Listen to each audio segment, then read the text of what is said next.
ஹாய்ங்க, நான் பிரியா. இன்றைக்கி வந்து சண்டேங்க. சண்டே நம்ம வீட்டில் என்ன சமைச்சோங்கிறது தான் இன்றைக்கி நம்ம வீடியோவில் பார்க்க போகிறோம். லாங் வீடியோஸ் யாருமே அதிகமாக பார்க்குறது இல்லை. நம்ம வீடியோவையும் பாருங்கள். பிடிச்சிருந்தா லைக் பண்ணுங்கள், ஷேர் பண்ணுங்கள், சப்ஸ்கிரைப் பண்ணுங்கள். நம்ம வந்து இன்றைக்கி சிக்கனில் வந்து சிந்தாமணி பண்ணலாம் அப்படின்னு சொல்லிட்டு செய்ய ஸ்டார்ட் பண்ணிட்டேங்க. சிந்தாமணிக்கு வந்து சின்ன வெங்காயம் வரமிளகா மட்டும் போதுங்க. சின்ன வெங்காயத்தை நல்லா ரவுண்டாக கட் பண்ணிவிட்டு நல்லெண்ணெய் ஊற்றி கடுகு போட்டு சின்ன வெங்காயம் கருவேப்பிலை வரமிளகாயை நீளமாக கட் பண்ணி விதையை எடுத்துகிட்டு உள்ளே போடணுங்க. அதுக்கப்புறம் சிக்கனை உள்ளே போட்டுங்க. ஒரு அரை ஸ்பூன் மஞ்சத்தூள் போடணுங்க. மஞ்சத்தூள் போட்டு நல்லா சுருளை வணக்கிக்கணுங்க. அதுக்கப்புறம் சைடில் வந்து மீன் எடுத்துருந்தோம் இல்லைங்களா, அந்த மீனை வந்து குழம்பு வைக்கலாம் அப்படின்னு சொல்லிட்டு கொஞ்சமாக குழம்பு வைக்கிறதுக்கு ரெடி பண்ணிகிட்டு இருந்தேங்க. சின்ன வெங்காயம், பூண்டு, ஒரு ஸ்பூன் வெந்தயம், ஒரு ஸ்பூன் சீரகம், ஒரு ஸ்பூன் குருமிளகு, கருவேப்பிலை, 2 ஸ்பூன் எண்ணெய் ஊற்றி வணக்கிட்டு இருந்தேனுங்க. வெங்காயம் வந்து நல்லா வணங்கணுங்கிறது இல்லை, ஒரு கலர் வந்து கண்ணாடி பதம்னு சொல்லுவாங்க இல்லைங்களா, அந்த மாதிரி வணங்கினா போதும். சைடில் சிக்கனுக்கும் விசில் போட்டு மூடி வச்சிட்டேங்க.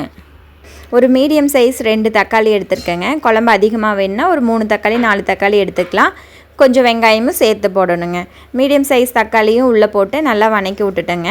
அதுக்கப்புறம் பொடி வந்து மல்லித்தூள் வந்து 3 ஸ்பூனுங்க. 2 ஸ்பூன் வரமிளகாத்தூள் போட்டிருக்கேன். கொஞ்சம் காரம் நல்லாவே சாப்பிடுவீங்கன்னா கூட ஒரு ஸ்பூன் சேர்த்தும் கூட போட்டுக்கலாம். இதையும் உள்ளக்குள்ளே போட்டு நல்லா அந்த எண்ணெயிலேயே ஒரு வணக்கி விட்டுறணுங்க. இது நல்லா வணங்கிட்டு இருக்கும்போது கொஞ்சம் தேங்காயும் நம்ம சதறி வச்சுக்கணும்.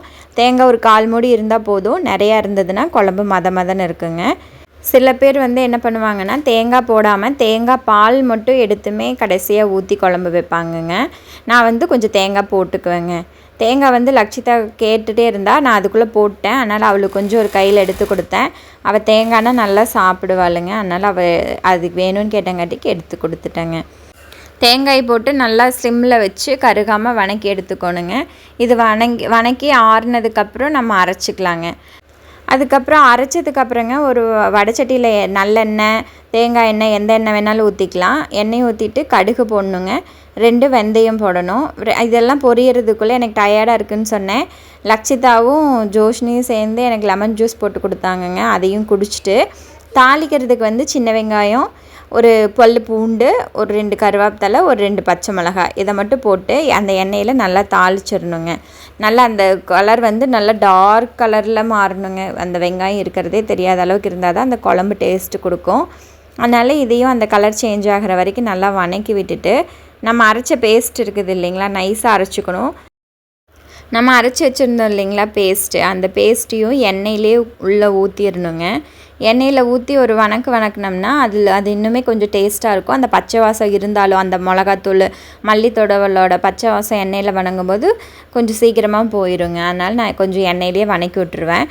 வணக்கி விட்டுட்டு மிக்ஸி கழுவின தண்ணி ஊற்றி ஃபஸ்ட்டு கொதிக்க வச்சுருவேங்க. அது ஒரு கொதி வந்ததுக்கப்புறம் தான் நான் புளி ஊற்றுவேன்.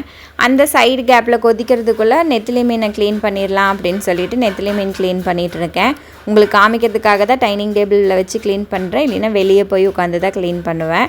நெத்திலி மீன் வந்து ஒரு தலையை பிடிச்சி இழுத்திங்கனாலே வந்துடும். அதுக்கப்புறம் கீழே வந்து ஒரு விரல் விட்டு அந்த குடலை பிடிச்சி இழுத்தா க்ளீன் ஆகிடுங்க. ரொம்ப ஈஸியான வேலை.